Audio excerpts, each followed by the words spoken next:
Insya Allah mudah-mudahan dirahmati Allah Subhanahu wa taala. Salawat dan salam kita sampaikan kepada junjungan kita Nabi Agung Muhammad sallallahu alaihi wasallam.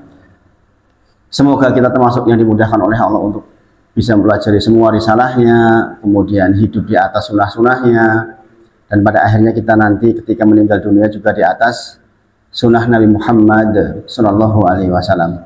Yang itu adalah tanda bahwa kita mendapatkan husnul khotimah, sehingga kita masuk kepada gerbang untuk menuju akhirat dengan kondisi yang insya Allah baik. Orang-orang yang dipantaskan untuk masuk surganya Allah Subhanahu wa taala. Bapak Ibu Sedoyo, kita melanjutkan insya Allah apa yang menjadi pembahasan kita kemarin. Kita kemarin di pertemuan pertama membahas tentang apa kemarin? Ingat buatan? Bulan Syawal seharusnya meningkat tapi menurun. Karena ada apa kemarin? Karena setan sudah dilepas belenggunya. Kita mengambil dari dalil ketika bulan Ramadan wasyufidati syayatin, dibelenggu setan-setan. Ternyata di bulan Syawal tidak lagi. Kita sudah membahas 3 di antaranya. Kita lanjutkan bulan depan insya Allah untuk kelanjutannya. Hari ini kita masuk ke materi yang lain, sebagaimana rencana kita bahwa 4 kali pertemuan maka 4 materi yang berbeda, supaya jenengan punya pengayaan materi insya Allah. Hari ini insya Allah kita membahas tentang pengantar syarah rukun iman. Pengantar syarah rukun iman. Kenapa ini penting Bapak Ibu semuanya? Jangan lihat di dalam Quran surah ke-14, surah Ibrahim ayat ke-27. Allah berfirman, yusabitullahu ladina amanu bil qawli sabit fil hayati dunya wa fil akhirah. Allah menjanjikan kepada orang-orang yang beriman di antara kalian untuk mendapatkan qauli sabit, kalimat yang kokoh. Qauli kalimat, sabit itu kokoh. Kalimat yang kokoh fil hayati dunya fil akhirah, baik di kehidupan dunia maupun kehidupan akhirat. Nah, ini janji dari Allah. Kalau Allah berjanji itu nggak mungkin dibelanjani, mustahil. Jadi Allah menjanjikan kepada orang-orang yang beriman untuk mendapatkan kalimat yang kokoh, yaitu ketika hendak meninggal dunia dia dimudahkan mengucapkan kalimat la ilaha illallah, dan nanti ketika di alam kubur kita mudah menjawab 3 pertanyaan kubur. Jadi ini penting ya. Apalah artinya Bapak Ibu semuanya kita di dunia sangat sukses, uangnya banyak, kedudukan tinggi, kalau meninggalnya itu enggak husnul khotimah, gini Bapak. Yang kita ingin adalah bahagia di dunia dan bahagia di akhirat. Dan kita butuh betul dipilih oleh Allah untuk menjadi orang-orang yang beriman. Maka Bapak Ibu semuanya, jenengan belajar agama Islam sampai pun ke Madinah sebenarnya nggak akan jauh dari belajar seperti ini, yaitu tentang rukun Islam, rukun iman. Kita dalami itu, maka sesungguhnya itulah sebenarnya agama kita. Ada pun yang lain ada tambahan-tambahan.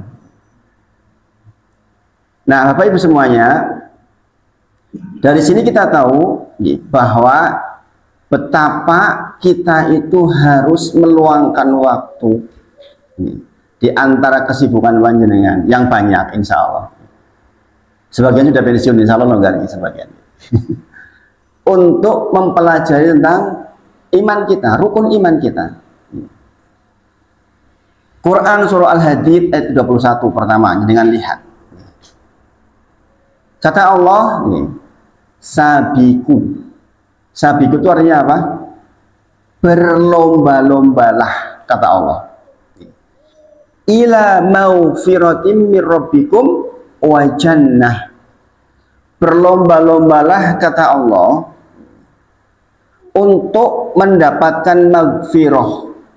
Maghfirah itu ampunan itu. Makanya dengan melakukan namanya istighfar. Istighfar macam-macam nih. Astagfirullah, astagfirullah wa atubu ilaih, atau dengan biasa sayyidul istighfar. Sayyid itu pemimpin nih, yang mulia, pemimpin. Pemimpinnya para istighfar adalah sayyidul istighfar. Hafal gini salah nih.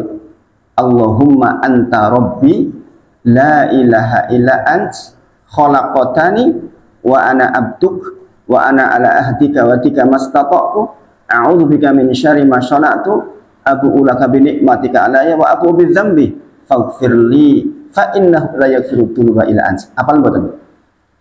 Dihafal nggih? Ini bagian dari zikir pagi dan zikir petang kita. Bagi panjenengan yang sudah biasa zikir pagi dan zikir petang pasti baca itu. Pasti baca Sayyidul Istighfar. Itulah sebaik-baik istighfar. Oh Ustaz, saya belum hafal ya. Minimal astaghfirullah. Nah di sini katakan sabiqu ila maghfiratin min rabbikum wa jannah. Istighfar Bapak Ibu, kenapa dikatakan istighfar atau maghfirah? Karena maghfirah itu adalah dari kata mighfar. Apa mighfar? Mighfar itu apa? Kalau di bahasa Indonesianya itu begini. Kalau ini itu kolan suah bahasa Arabnya. Pecis jenengan itu kolan suah. Nah kalau topi wojo itulah mighfar. Itulah mighfar. Makanya istighfar adalah tolabul maghfirah, meminta maghfirah. Maghfirah dari kata mighfar, yaitu tutup kepalanya tentara nih loh. Topi wojo. Beda dengan kolan suah. Kalau kolan suah itu fungsinya hanya sebagai siter, penutup. Penutup saja. Tapi kalau mighfar sekaligus penutup, sekaligus pelindung. Melindungi terhadap mara bahaya. Kalau ini kan ditutup pakai popor senjata sakit gini Bang. Tapi kalau topi wojo ini Pak, ting. Nanti insya Allah satu waktu kita bahas khusus tentang istighfar. Mengapa kok mighfar? Mengapa kok fungsinya dua ini? Nanti ini betapa pentingnya. Makanya Rasulullah menyebut tuba liman wajada fi sahifatihi istighfarun katsira, kata Rasulullah. Tuba itu menunjuk sungguh beruntung orang-orang yang nanti ketika dibuka catatan amalnya, ini dengan buka catatan amal. Sekarang jenengan sedang nyatat nih, malam ini jenengan dicatat sedang ngaji. Dicatat itu, kita penjenengan piyambak. Besok jenengan buka di sana. Oh tanggal sekian jenengan ngaji. Kata Rasulullah, tuba sungguh beruntung orang yang ketika buka catatan amalnya banyak istighfarnya. Makanya kita banyak-banyak istighfar. Tadi sepanjang jalan saya banyak istighfar karena saya agak kurang sehat nih, agak kecapean mungkin nih. Saya sempat kepikiran ini jangan-jangan ada apa-apa nih. Jadi separuh badan itu rasanya tuh berat sekali gitu. Ininya kebas terus. Kaki juga kebas. Jadi saya bilang sama Abdullah, "Tuh kalau ada apa-apa dengan ayah nanti dijagain ya." Sebenarnya mungkin agak over capek. Jadi harus jaga-jaga nih. Jadi sabiqu ila maghfiratin min rabbikum wa jannah. Berlomba-lomba, namanya perlombaan Bapak Ibu. Menjadi yang terima. Makanya kalimat perlombaan itu ngaten nih. Untuk urusan akhirat. Jenengan datang ke masjid, yang kebetulan masjidnya ramai. Kalau di sini insya Allah 2 sop aja kayaknya maksimal ini. Kalau jadi masjidnya ramai, jenengan berusaha berlomba-lomba yang di depan. Jadi untuk urusan ibadah itu nggak ngaten. Monggo jenengan sing tengah jeng boten Bapak Ibu. Jenengan lebih sepuh tengah jeng boten. Kalau untuk ibadah itu berlomba-lomba jenengan cari yang terdepan. Ada subhat yang mengatakan, oh saya kalau di depan malu, saya ini siapa? Saya di belakang sajalah. Sebagian orang-orang sufi seperti itu. Tapi tentu saja kalau kita kembali kepada dalil, ya yang namanya soft satu itu lebih utama. Gini lagi, unta, sapi, kambing, ayam, telur. Yang Arab Dewi tentu saja lebih utama. Sehingga kalau kalimat ibadah jangan monggo bukan rebutan. Jadi lihat di YouTube ada masjid dibuka orang lari ke depan, gitu ada nggak? Ada berebutan soft satu. Karena memang apa perintahnya sabiqu. Ketika jenengan berlomba itu jenengan sedang melaksanakan perintah Allah. Karena perintahnya Allah sabiqu. Sabiqu ila maghfiratin min rabbikum wa jannah. Kemudian katakan wa jannah dan sorga. Yang luasnya atau di sini dalam bahasa ini sebenarnya lebarnya nih. Dikatakan wa jannatin ardhuha ka ardhis sama'i wal ardi. Maksudnya lebarnya. Menunjuk begini maksudnya. Kalau lebarnya saja selebar langit dan bumi, apalagi panjangnya. Bahasa matematikanya begitu. Saya orang teknik kebetulan. Tapi kemudian di kitab tafsir dikatakan luasnya, biar mudah maksudnya. Jadi bagi orang yang mempelajari matematika itu paham banget bahwa oh kalau lebarnya saja segitu, panjangnya lah seberapa gitu maksudnya. Lebih besar lagi. Tapi secara asal pokoknya luasnya luas banget. Kalau di dunia kalimat jauh itu kan diumpamakan dengan bainal masyriqi wal maghrib, gini Bang. Jadi kan dengan membaca istitah itu ya. Allahumma ba'id baini wa baina khataaya kama ba'ata bainal masyriqi wal maghrib. Kan gitu. Itu menunjuk dalam bahasa matematika, menunjuk jarak yang terjauh yang bisa disebut di dunia. Gini Bang. Sing paling atuh yo kulon dhewe karo wetan dhewe kan gitu. Gini Bang. Tempat terbit dan tempat tenggelam, ya itulah paling jauh itu. Sing luwih dominan di kan yo angel. Menunjuk bahwa luar biasa jauhnya, ya. Jadi dikatakan luasnya seluas langit dan bumi, artinya luas sekali. Kemudian ada kalimat begini, uiddat lilladzina amanu billahi wa rasulih. Dan itu disediakan untuk orang-orang yang beriman kepada Allah dan Rasulnya. Untuk siapa? Orang-orang yang beriman. Makanya nanti kita akan belajar tentang tingkatan atau marotib di dalam agama itu. Agama Islam ada Islam, iman, dan ihsan. Yang sedang kita pelajari ini langsung di bagian yang iman. Nanti kita juga tentu saja belajar yang Islam nih. Pokoknya yang Islam itu yang berkait dengan fisik. Asyhadu alla ilaha illallah, fisik, dengan sanjang. Tapi kalau iman persoalan hati. Makanya ibadah terkait dengan keimanan itu luar biasa kedudukannya di sisi Allah, Bapak Ibu semuanya.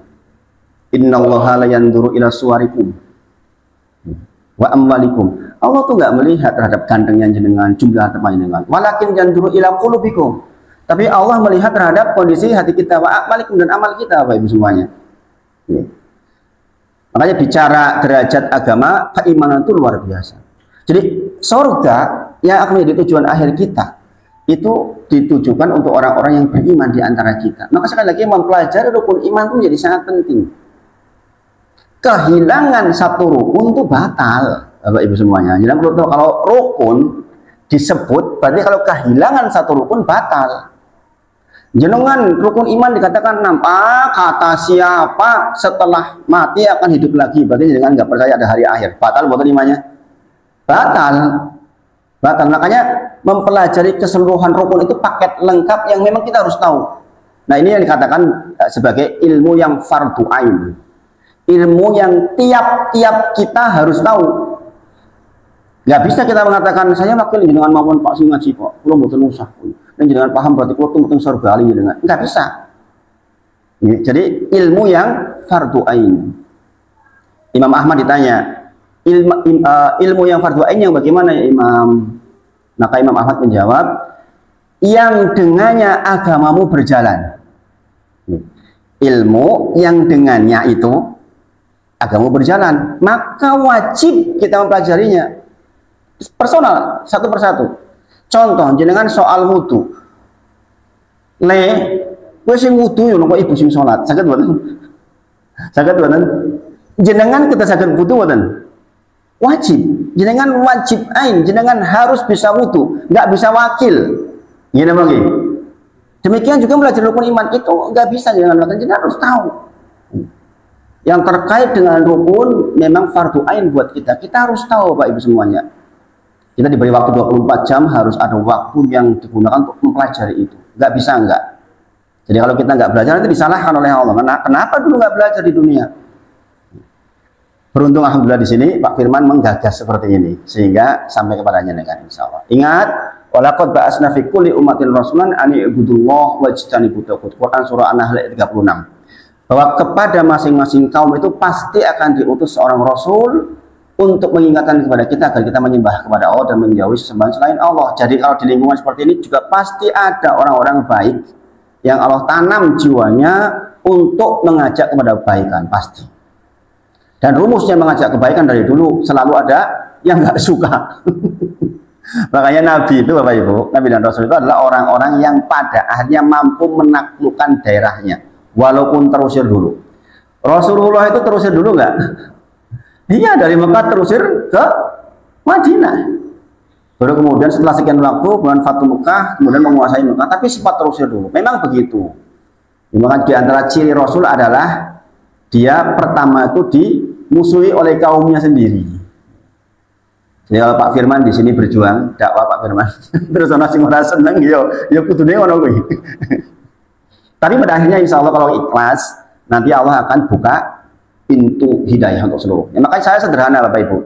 Saya hidup di tengah-tengah kampung, saya sederhana berharap mudah-mudahan kampung saya bertauhid kepada Allah. Itu orang-orang rajin ke masjid, mau baca Quran, sederhana. Saya enggak ngoyo-ngoro jauh-jauh, enggak. Mudah-mudahan dengan itu Allah mudahkan. Kemudian, nah kata-kata uiddat lil ladzina amanu billahi wa rasuli sebenarnya ngaten Bapak Ibu. Bahwa iman itu juga membutuhkan syarat-syarat. Di antara syaratnya, apa yang Allah sebut di dalam Quran surah Al-Hujurat ayat ke-15. Ini sekaligus nyicil, inilah salah satu syarat kalimat la ilaha illallah dari 7 syarat, salah satunya ini. Dengan mengucapkan la ilaha illallah itu ada syaratnya Bapak Ibu supaya dengan sukses. Yaitu 7 syarat. Salah satunya adalah apa yang Allah sebut di dalam Quran surah Al-Hujurat ayat 15 ini. Kata Allah, innamal mu'minuna alladzina amanu billahi wa rasulihi tsumma lam yartabu. Jadi syarat la ilaha illallah Bapak Ibu, syarat beriman itu adalah orang-orang yang percaya betul kepada Allah dan Rasulnya tanpa sedikit pun keraguan. Itu paketnya ngaten Bapak Ibu. Jadi jenengan itu ragu-ragu meraiso. Tidak dikatakan dengan imannya sempurna kecuali dengan menghilangkan ragu-ragu. Jilbab ki ora to jane ki aturan Islam kok ragu-ragu. Maka nggak bisa Bapak Ibu. Sok ki bar mati ki tenan opo ora to urip meneh. Ah itu ragu-ragu namanya. Jadi jenengan dikatakan beriman kepada Allah dan Rasulnya ada kalimat tambahan summa lam yartabu, kemudian segera setelah jenengan beriman itu betul-betul nggak ada keraguan sama sekali. Maka orang Islam itu dikatakan apa? Orang mukmin itu mengatakan ketika ada perintah sami'na wa ata'na, begitu kan? Saya dengar, saya taat. Jangan kayak orang Yahudi di surat Al-Baqarah awal-awal, sami'na wa asoina, kayak gitu katanya mereka itu. Saya dengar perintah Allah, ningapugah. Gitu. Coba. Nah, dengan muslim itu sami'na wa ata'na. Saya dengar, saya taat. Tidak ada pilihan bagi seorang mukmin ketika datang perintah kecuali saya dengar, saya taat. Begitu. Walaupun mungkin terkesan berat, tapi Bapak Ibu sebenarnya kalau kita mempelajari sungguh-sungguh syariat Islam itu nggak berat, nggak mungkin Allah itu mendatangkan Islam itu tidak dengan berat. Jadi nanti lihat di dalam Quran surah Al-Hajj banyak tentang bahwa Islam datang itu untuk memudahkan kita, bukan untuk menyulitkan kita. Dalam salah satu hadis Rasulullah menyebutkan bahwa Islam itu mudah dan selamanya mudah. Jadi Islam angel ini mesti keliru oleh sinau. Islam kok angel bentuk keliru sinau. Kalau semakin kita pelajari maka semakin mudah. Innamal mu'minuna alladzina amanu billahi wa rasulihi tsumma lam yartabu. Kemudian dikatakan di situ Bapak Ibu, apa bentuk dari ketidakragu-raguan? Lanjutkan ayatnya, wajahadu bi amwalihim wa anfusihim fi sabilillah. Bentuk bahwa jenengan itu bukan ragu-ragu dengan iman yang tadi itu loh ya akan dapat surga itu adalah jenengan tuh berjihad di jalan Allah dengan anfus, dengan diri kita, dengan harta kita. Makanya nggak ada Bapak Ibu orang beriman kok pelit itu nggak ada, mustahil. Kata Rasulullah, wala yajtami'u as-suh wal iman fi qalbi 'abdin abadan. Tidak akan berkumpul kata Rasulullah antara soalnya pelit dengan iman fi qalbi 'abdin abadan, di hati seorang Bapak selamanya. Bapak ini jangan perhatikan kalimat ini. Kata Rasulullah apa? Tidak mungkin berkumpul antara pelit dengan iman di hati seorang hamba selamanya. Jadi jenengan masih pelit, yakin imannya itu belum betul. Maka Rasulullah juga bersabda, as-shadaqah burhan. Shadaqah itu bukti keimanan. Banyak orang yang bisa sholat malam tapi suruh shadaqah angel. Tapi banyak orang yang rajin shadaqah sebagian belum paham dengan ibadah makhluk. Maka sayang sekali. Jadi Bukti keimanan bahwa jenengan nggak ragu-ragu itu jenengan tuh betul-betul menginvestasikan waktu panjenengan, tenaga panjenengan, harta panjenengan untuk fisabilillah. Ingat Bapak Ibu semuanya, kita tuh diberi pilihan oleh Allah. Nikmat dalam bentuk apapun, entah itu tenaga, harta, atau apapun itu, jikalau tidak digunakan fisabilillah, maka berpotensi digunakan di jalan setan. Gini apa nggih? Orang sudah tua, pensiun, nunggu pensiun katanya biar longgar. Ben iso ibadah, jebul wis pensiun, punya waktu longgar, ngangkring katakan jam loro, ndak wengi. Sama, dibekali waktu, tapi waktunya bukan fisabilillah. Tapi semuanya, saya tadi malam, tadi pagi itu di Gunung Sempu. Kemarin malam Selasanya di Masjid Al-Ma'arij. Ada salah seorang mantan orang DepQ, orang cukup berpengaruh. Beliau itu tahu jadwal saya pas saya di sini minggu lalu. Jadi kan hari ini di mana Ustadz? Saya di Masjid Bani Pasanmuri baru yang kedua ini. Saya dikabari dong untuk apa namanya jadwal panjenengan itu menjelang Isya waktu saya nunggu. Saya WA beberapa ini. Semalam datang, malam datang. Bayangkan, orang pensiun, orang berkecukupan insya Allah, dia menginvestasikan waktu pensiunnya untuk ngaji di mana-mana. Jadi kadang-kadang dia ke masjid musyawarah, kadang ke honor, dan dia update, dia punya website sendiri untuk menulis hasil kajiannya, Masya Allah. Tadi pagi juga beliau survei ke Masjid PPLH Gunung Sempu, karena minggu depan saya ikut Ustaz. Masya Allah. Jadi sama-sama diberi waktu, sama-sama diberi potensi. Seandainya tidak digunakan fisabilillah, pasti jangan akan gunakan di jalan yang keliru. Nah, ini harus menjadi perhatian buat kita. Maka Bapak Ibu semuanya, bukti bahwa jenengan nggak ragu-ragu dengan keimanan panjenengan adalah kita berjihad itu jenengan meluangkan atau menginvestasikan modal dari Allah itu untuk fisabilillah.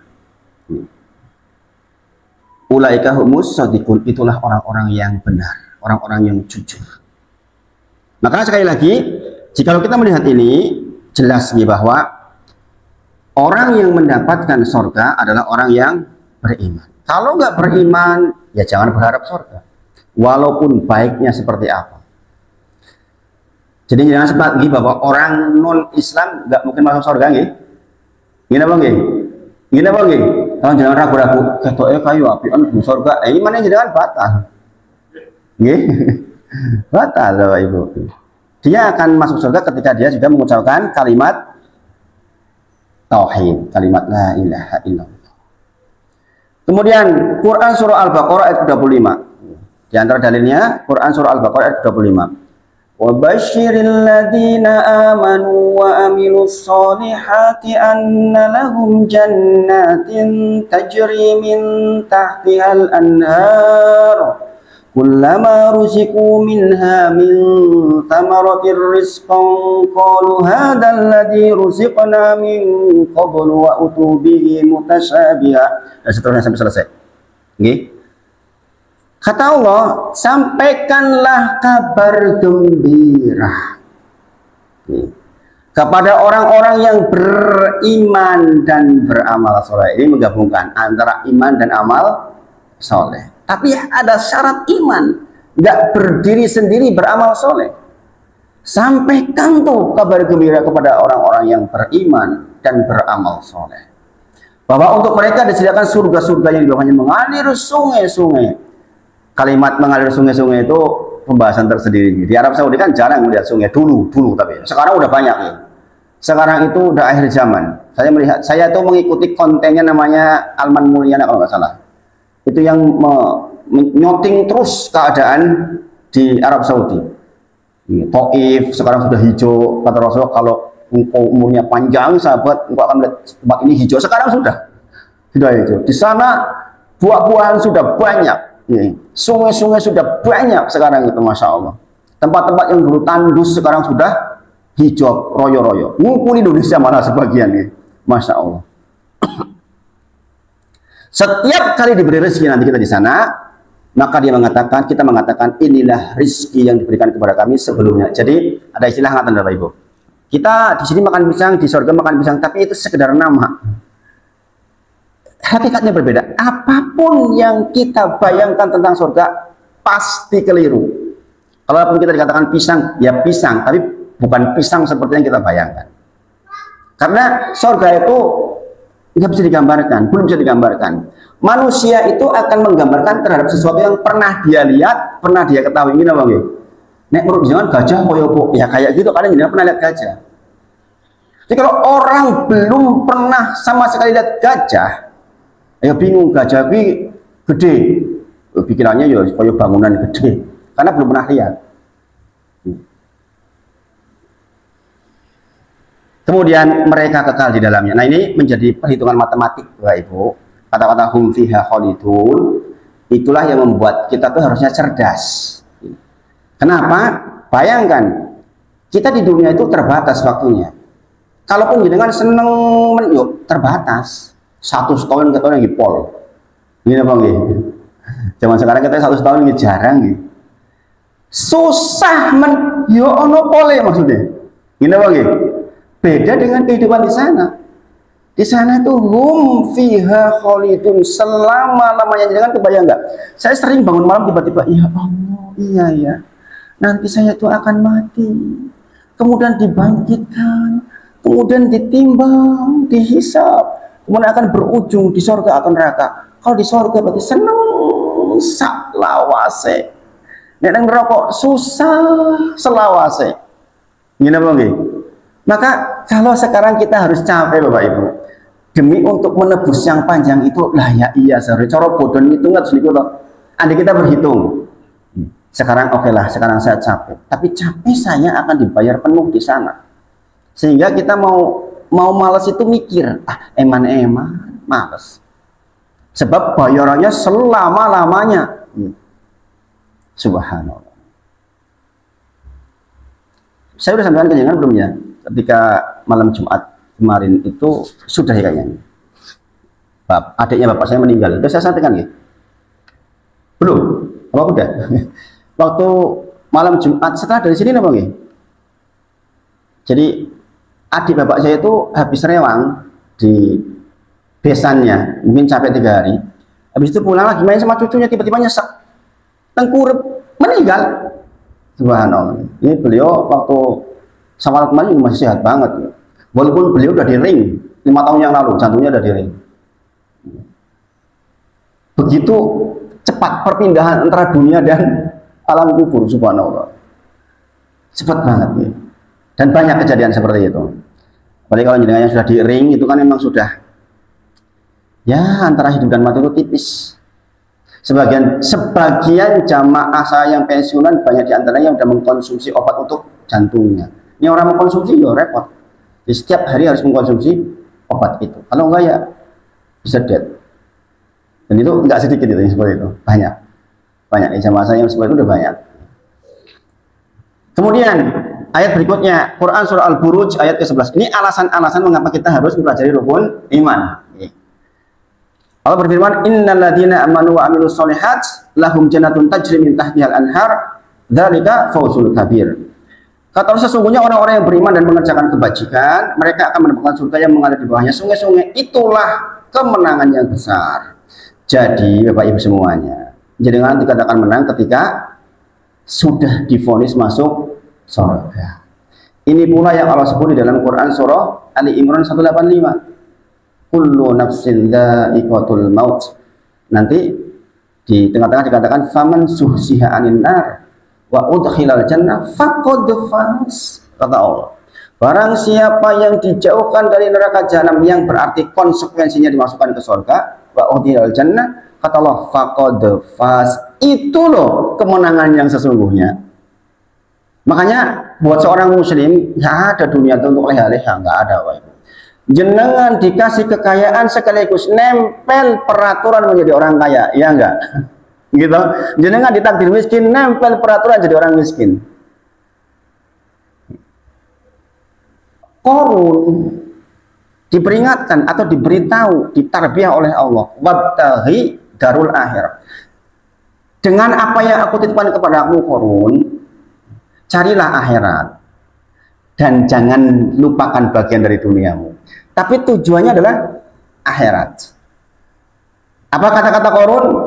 Ya ayat berikutnya, innama utituhu ala ilmin indi. Saya itu kan dapat ini semua karena saya pinter. Kalau cuma sekarang saya itu profesor, saya itu ahli akuntansi, pantaslah uang saya banyak. Ini kalimatnya Korun, subhanallah. Zaman sekarang kekayaan seperti Korun itu sulit, ya, sulit. Orang paling kaya sekarang itu cuma tulisan, Bapak Ibu. Gini mau ya. Neng bangkai sambil neng bangkai ini sambil tulisan. Korun itu kuncinya ini dipikuli. Emasnya tuh di depan mata. Asli sugih. Zaman sekarang emang ada begitu. Kan enggak, sekarang cuma tulisan doang. Begitu kolab sebuah negara, hilang itu uangnya. Lembaga penjamin simpanan itu berapa miliar yang dijamin? 4 miliar. Dulu 2 miliar ya. Artinya kalau orang punya uang 100 miliar taruh di bank, kemudian terjadi kayak 98, hilang mau kayak 2 miliar. Wiwene untung dijamin. Bayangin. Korun tuh gak begitu. Kuncinya dipikul-pikul. Saking emasnya tuh kelihatan. Tapi ketika Allah katakan, cari akhirat tuh dengan bekal yang aku berikan kepadamu. Sisihkan sebagian untuk duniamu. Dia mengatakan apa? Innama utituhu ala ilmin indi. Saya itu dapat ini semua karena saya pintar, saya hebat. Saya ahli akuntansi. Saya. Subhanallah, ini kesombongan. Makanya dua profiling antara Korun dengan Sulaiman itu berbeda sekali. Sulaiman ketika memindahkan lewat seorang yang alim, kerajaan Bilqis atau istananya Bilqis ke depannya itu hanya dalam waktu sekejap. Urung nanti mulai menewstakan. Apa kata-kata Sulaiman? Hadda min fadli rabbi. Ini itu karena keutamaan dari Allah, bukan karena saya, bukan. Beda dengan Korun, saya ini loh, subhanallah. Dia mengatakan ini dari Allah. Dan ini ujian dari Allah. Saya akan bersyukur atau saya kufur. Makanya jangan tirulah Sulaiman, jangan tiru Korun. Korun itu saking banyaknya hartanya, ketika ditenggelamkan, sampai sekarang kita mengenal harta karun. Malah di Mesir ini kau maksudnya harta yang dipendam oleh Allah Subhanahu. Saking tapi kemudian dia tidak bersyukur kepada Allah Subhanahu Wa Taala. Maka dikatakan sesungguhnya orang-orang mukmin adalah orang-orang yang beriman kepada Allah dan Rasulnya, kemudian tidak ada keraguan di dalam dirinya untuk berjihad di jalan Allah dengan hartanya, dengan jiwanya. Maka Bapak Ibu semuanya, saya mengajak jenengan untuk mensyukuri nikmat sungguh-sungguh. Jadi antara bekal yang saya bekalkan pada panjangan malam hari ini, setelah kita membahas tentang dalil atau ayat yang menjadi pendorong kita belajar rukun iman, saya ngajak jenengan untuk pandai berbahagia dalam semua keadaan. Bahagia bagi orang beriman itu 3, Bapak Ibu. Yang pertama, jikalau dia mendapatkan nikmat, maka dia pandai bersyukur. Ini penting ini. Orang beriman cirinya begitu. Jikalau dia mendapatkan musibah, maka dia bersabar. Yang ketiga, jikalau dia berbuat salah, manusia kadang-kadang berbuat salah, maka dia segera beristighfar. Itulah bahagia. Maka ciri keimanan itu begitu. Jadi menjadi orang yang bahagia dalam semua keadaan. Ketika jenengan dapat nikmat, bersyukur. Ketika mendapatkan musibah, bersabar. Ketika keliru, berdoa. Maka kita ucapkan alhamdulillahilladzi bi nikmati tatimmus sholihat. Adalah ungkapan yang memberi pengertian bahwa kita tuh memuji Allah dalam semua keadaan, kemudian kita tahu bahwa nikmat itu menjadi sempurna karena Allah Subhanahu wa Ta'ala. Bapak Ibu semuanya, saya bertanya kepada panjenengan, ada nggak sesuatu yang dulunya yang jenengan nggak cita-citakan tapi kemudian terjadi? Ada nggak? Orang bayang-bayang itu kejadian? Ada? Ada nggih? Jenengan dulu bayangnya nggak mau nikah sama siapa gitu? Atau sebaliknya, adakah yang jenengan cita-citakan tapi tidak tercapai? Banyak Ustaz. Pengen banget apa nih pada kejadian. Banyak enggak? Maka kita memuji kepada Allah dalam semua keadaan. Kita mengatakan ketika ada musibah, mengucapkan alhamdulillah ala kulli hal.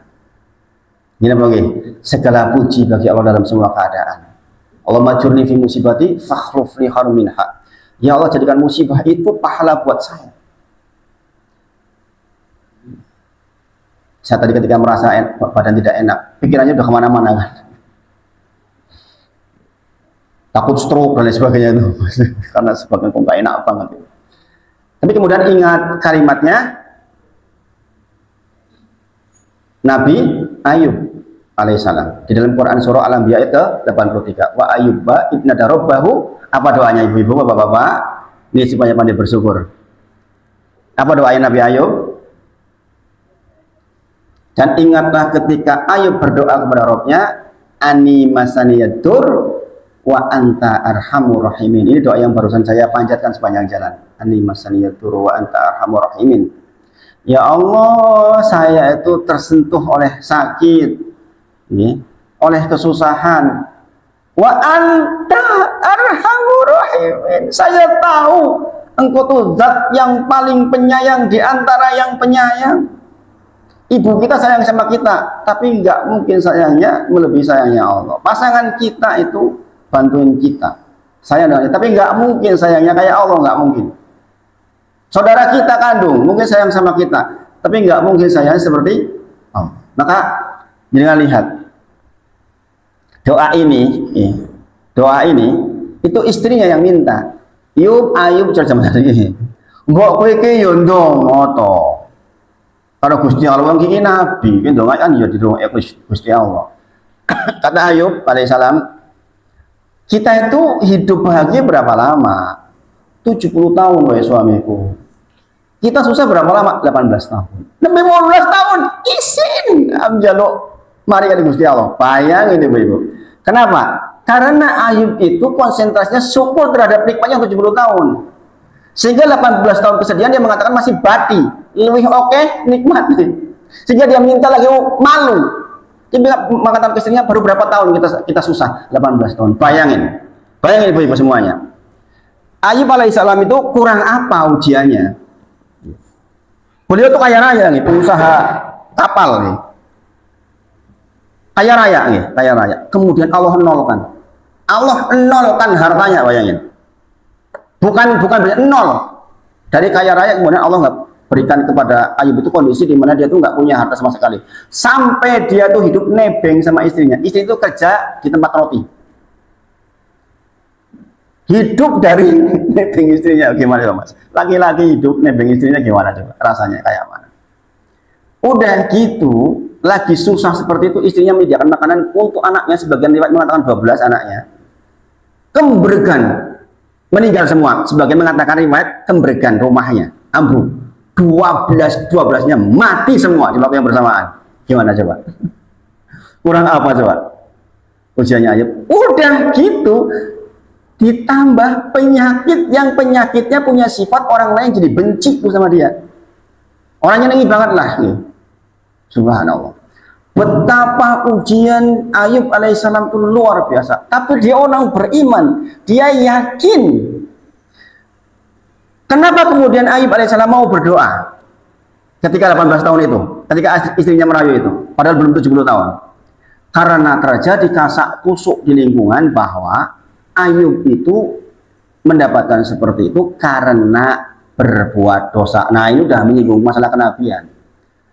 Ketika sudah menyinggung masalah kenabian, karena Nabi itu nggak begitu, Nabi kok berbuat dosa, maka hal ini diadukan kepada Allah. Cara mengadunya bagaimana? Ani masaniyadur wa anta arhamur rahimin. Ya Allah, sesungguhnya aku telah tersentuh dengan kesusahan, sementara Engkau itu yang paling penyayang di antara yang penyayang. Begitu, nggak minta ya Allah, jaluk mari ya Allah, jaluk mari ya Allah. Gitu.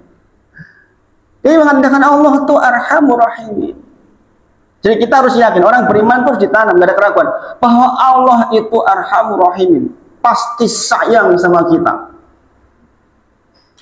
Apapun keadaan kita. Sesusah-susahnya kita sepertinya enggak sesusah Ayub alaihissalam. Ini bagi. Insya Allah. Atau kisahnya Yunus alaihissalam juga mengisahkan hal yang semisal, kegelapan. Ingatlah ingatlah ketika Yunus alaihissalam berdoa kepada Robnya untuk dikeluarkan dari masalah. Fanada fi dzulumat, kemudian mengatakan la ilaha illa anta subhanaka inni kuntu minadz dzalimin. Kenapa kalimat la ilaha illa anta subhanaka inni kuntu minadz dzalimin di tengah-tengah lautan dalam, di dalam perut ikan, di tengah kegelapan tiga sekali. Makanya fi dzulumat itu gelap kok didengarkan oleh Allah, diangkat oleh malaikat karena kebiasaan Yunus alaihissalam mengucapkan la ilaha illa anta subhanaka inni kuntu minadz dzalimin dalam kondisi longgar. Nah, ini yang saya katakan Bapak Ibu, orang beriman itu jenengan dalam kondisi longgar nih, nggak sakit, ucapkan banyak zikir kepada Allah Subhanahu wa taala. Bukan nek pas kepepet tok. Jenengan dalam kondisi semuanya bersyukur dengan sehatnya mulut saya mengucapkan la ilaha illa anta subhanaka inni kuntu minadz dzalimin. Sehatnya mulut saya mengatakan subhanallah walhamdulillah la ilaha illallah Allahu akbar. Perbanyak terus. Hanya orang-orang beriman itu begitu cirinya. Kalau jangan lihat dulu ada lagu judulnya takdir itu kejam. Takdir itu kejam. Itu dilarang sama MUI akhirnya ya. Karena itu menghina Allah gitu. Seolah-olah Allah itu kejam banget gitu. Dan nggak beredar lagi. Sekarang beredar nggak Mas? Kayaknya nggak, sudah nggak beredar lagi. Jadi bersyukur ibu-ibu, bapak-bapak, ya. Saya mengajarkan ini menjadi penting karena apa? Nanti ini implementasinya di dalam keluarga. Ya. Nggak bisa dengan itu membangun Islam baik kalau nggak dibangun basicnya dari keluarga. Saya itu mengkondisikan untuk belajar agama, terus saya kondisikan keluarga dulu. Istri saya yo manut alhamdulillah, wis hijrah, mulai ngaji wae, ora jadi toke ora apa-apa. Itu kan dikondisikan. Makanya ini ilmu yang saya sampaikan panjang-panjang ini, insya Allah bisa menjadi pondasi kebahagiaan keluarga. Kalau itu terjadi, maka dengan bangunan yang lebih besar itu lebih mudah. Matur nuwun Pak, jasa kalau heran. Jadi kalau di sini di lingkungan sekitar Bani Parjan Mubarak ingin betul-betul masuk ke dalam Quran surah Al-A'raf 96, kata Allah walau ahlul qura amanu wa taqalla fatahna alim barakam minas samai wal ard. Segala penduduk sebuah negeri beriman dan bertakwa maka akan diturunkan berkah dari langit dan bumi. Itu dari keluarga-keluarga dulu bahagia secara Islam. Jadi salah satu kuncinya apa tadi? Bersyukur ketika dapat nikmat.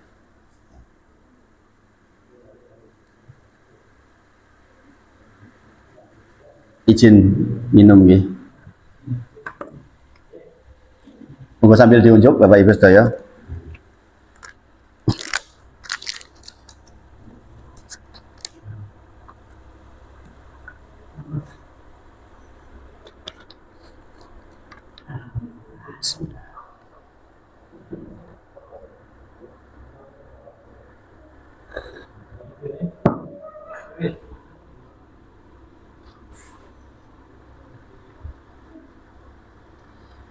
Bapak Ibu semuanya, ini khusus untuk ibu-ibu, saya pesankan ini, ya. Jadi bapak-bapak menjadi pendukungnya dulu. Ternyata, ini ibu-ibu jangan protes nih. Rasulullah mengabarkan penduduk neraka itu banyak dari kalangan wanita. Kenapa pertanyaannya? Bukan karena nggak bersabar ibu-ibu. Ibu-ibu itu pandai bersabar, insya Allah. Tapi kurang di dalam syukur. Makanya syarat bahagia pertama dalam keluarga itu bersyukur. Jadi nggak tahu nggak? Istri saya itu setelah hijrah, kalau dan ini salah satu ciri al-aud namanya, ciri wanita penduduk surga yang ketiga adalah dia ketika disakiti atau menyakiti. Coba nanti ibu praktekin gitu. Ini istri saya udah praktek nih. Saya kalau istri saya praktek itu saya sendiri bersemilik. Jadi wanita penduduk sorga itu, ibu-ibu, ini supaya dengan menjadi penduduk sorga betulan, misalnya beriman, punya sifat jikalau dia kok rasa-rasanya ngeloroni bojone atau suaminya menyakiti dia, maka dia datang ke suaminya, dia pegang tangannya, dia mengatakan, aku ora arep memejamkan mata sak durunge kowe rido, aku ora turu yen kowe urung rido. Ibu-ibu begitu enggak? Ibu-ibu begitu enggak? Kalau disakiti atau menyakiti, jenengan datang ke suami, saya tidak akan memejamkan mata kecuali jenengan pun ridho. Sebab Allah marah betul tuh kalau ada suami ditinggalkan perempuan, istrinya dalam kondisi tidak ridho, bahaya sekali. Itu luar biasa. Nah, ini buah keimanan, ibu-ibu semuanya. Jenengan sedang bertakwa kepada Allah dalam hal, jenengan bersyukur, maksudnya punya suami seperti itu, jenengan bersyukur. Istrinya Fir'aun di surga apa di neraka, ibu-ibu? Istrinya Fir'aun di surga apa di neraka? Di surga. Istrinya Fir'aun. Coba jenengan bayangkan. Jenengan nak punya suami elek koyo apa, orang mungkin koyo Fir'aun toh. Gimana nggih? Gimana nggih, ibu-ibu? So, saya dulu pernah ikut belajar tentang motivasi. Dan itu dipraktekkan. Suami istri itu suruh nulis tentang kelemahan suaminya, suaminya suruh menulis kelemahan istrinya, kekurangannya. Maka istrinya nulis satu halaman penuh. Bojoku kurangi, kurang apa banget. Sing lanang, ya wis. Ketika ditukar, istrinya tanya, "Loh kok orang nulis apa Mas?" Aku bersyukur nompo kowe apa anane. Ujung gue kurang oke banget. Nah ini ibu-ibu, ini fakta atau fakta? Ibu-ibu itu bukan kurang sabar, yakin ibu-ibu itu bersabar demi anak, demi apa, bersabar ibu. Tapi untuk bersyukur itu butuh perjuangan. Dan Allah menyebut memang di antara hambaku yang bersyukur itu sedikit sekali, dan syukur itu sulit.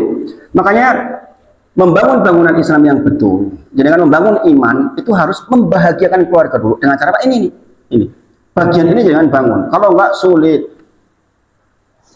Ini jarang dibahas para asatid, Mas, di bagian ini, karena saya praktek, bukan hanya belajar di pondok, saya praktik betul gitu.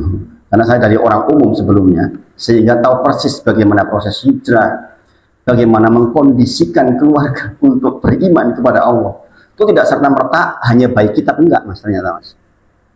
Kalau kita hanya baca sarah kitab saja enggak cukup demi Allah. Jadi kan harus kombinasi dengan ilmu-ilmu yang praktik.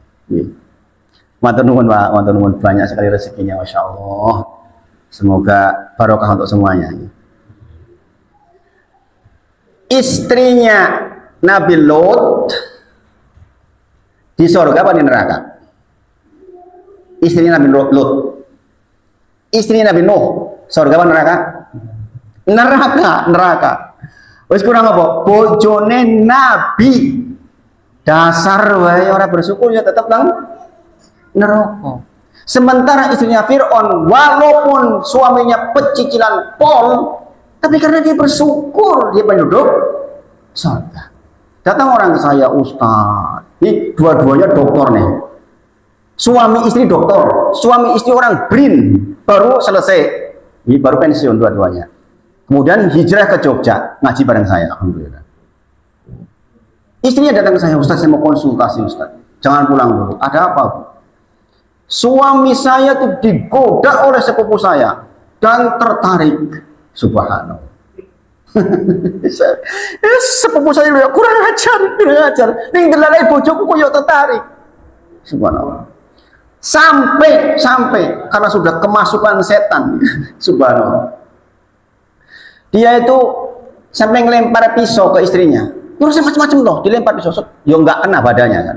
Terakhir bilang saya, Ustaz, suami saya beli bensin. Ditunjukkan ke saya, ini bensin ini. Rewel tak bakar kok. Subhanallah. Ini dokter loh ini, dua-duanya. Subhanallah. Tapi saya katakan ke istrinya, jenengan suaminya elek. Saya yakin elek orang boleh Fir'aun. Mungkin udah mirip-mirip sidik. Artinya apa?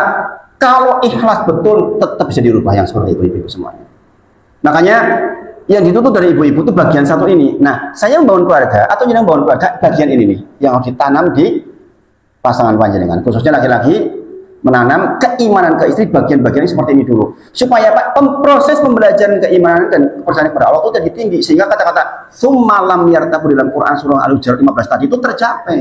Oh bener-bener nggak ada keraguan sama sekali, pokoknya praktek bareng yuk gitu. Bayangin Bapak Ibu semuanya, saya itu hijrah meninggalkan semuanya nih. Harta hilang semuanya bisa dikatakan. Kalau ragu-ragu bubar ibu-ibu semuanya. Tapi dengan kesusahan yang dialami sekarang, yakin wa anta arhamur rahimin. Allah itu pasti adalah yang penyayang di antara penyayang.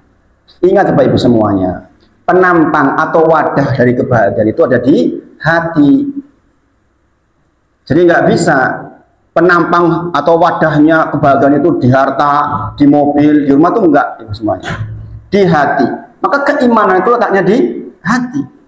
Kalau jenengan meletakkan harapannya kepada Allah bukan pada suami, jenengan bahagia. Tapi kalau jenengan meletakkan harapan kepada manusia termasuk pasangan, nanti jenengan nggak bahagia.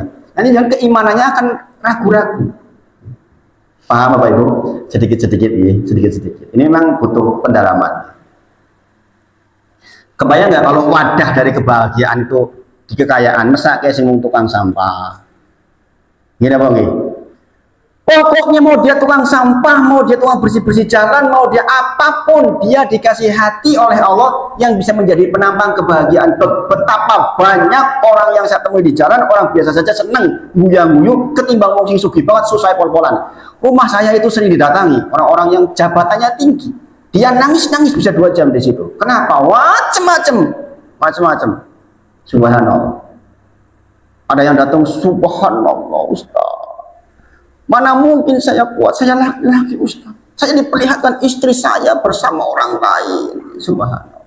Kurang sugi apa ngomongnya. Ini ngomong dia pacar spot. Tapi sementara ada orang yang biasa dia cuma tukang, tapi dia bahagia. Ada seseorang suka datang ke rumah saya tuh, Ustaz, saya mau duduk di sini sebentar, nggak ngobrol nggak apa-apa. Pokoknya saya duduk di sini, saya udah duduk di sini bahagia. Bahagianya cuma duduk di situ. Masya Allah. Subhanallah. Maka sekali lagi untuk paham iman, kondisikan ya Bapak Ibu keselamatan keluarga dengan berbahagia dulu keluarga. Jangan akan ribut kalau nggak, jangan tuh ngaji butuh waktu banyak, butuh macam-macam. Itu syarat pertama lagi, dengan bahagia menjadi syarat untuk membangun iman bersama. Karena jangan nggak bisa iman sendirian toh, itu nanti repot. Jadi anak membangun bareng-bareng dari keluarga, nanti baru masyarakat. Yang kedua adalah sabar. Yang ketiga adalah istighfar ketika salah.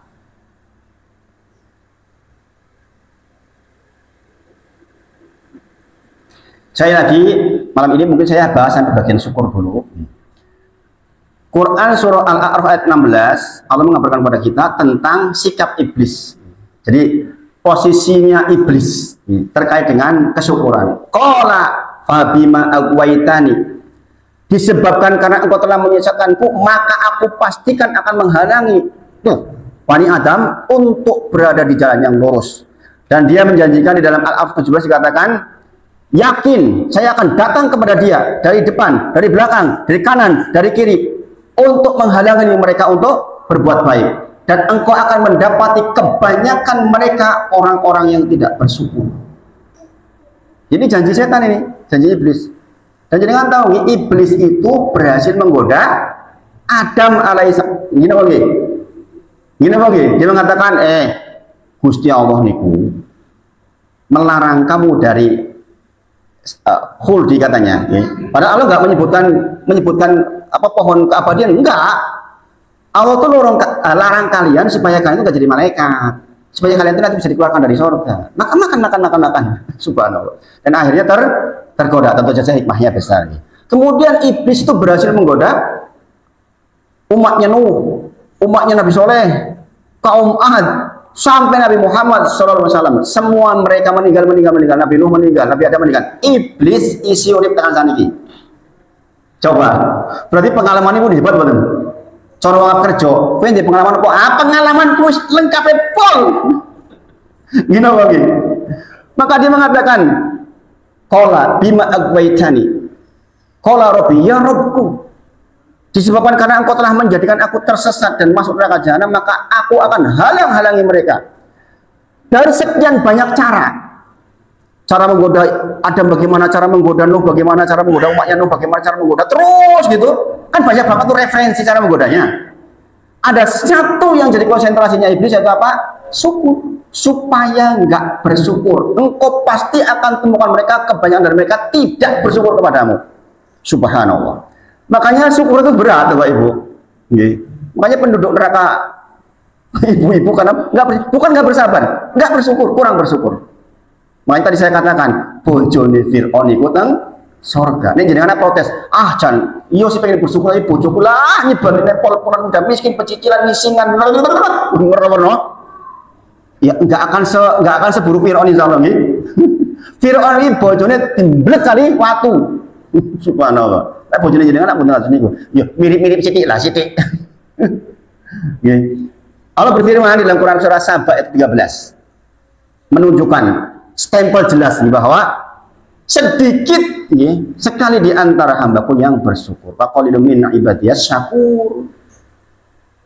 Maka Bapak Ibu semuanya, ya dengan didudukkan seperti ini, saya juga bareng dengan masih belajar bagaimana kita membangun syukur. Karena ciri khas orang beriman itu bersyukur. Bapak Ibu semuanya, nggak bisa. Maka monggo malam ini kita coba mentadaburi ayat-ayat yang sudah dibaca. Mudah-mudahan ini bisa menjadi sangu ke depan kita belajar, sehingga kita ikhlas, duduk ikhlas, benar-benar berharap ridho Allah. Mudah-mudahan terkategorikan orang yang beriman yang mendapatkan janji dari Allah untuk masuk surga. Nah, itu yang sampai malam hari ini. Mudah-mudahan bermanfaat. Mungkin malam hari ini juga tidak ada pertanyaan, dipakai WA saja Mas, karena saya agak over capek nih hari ini. Kemudian besok pagi saya juga ngisi di sekolah, karyawan sekolah pagi jam 7, jauh lagi di apa namanya itu Desa Pulesari Mas, Pulesari punya resto sana itu subhanallah.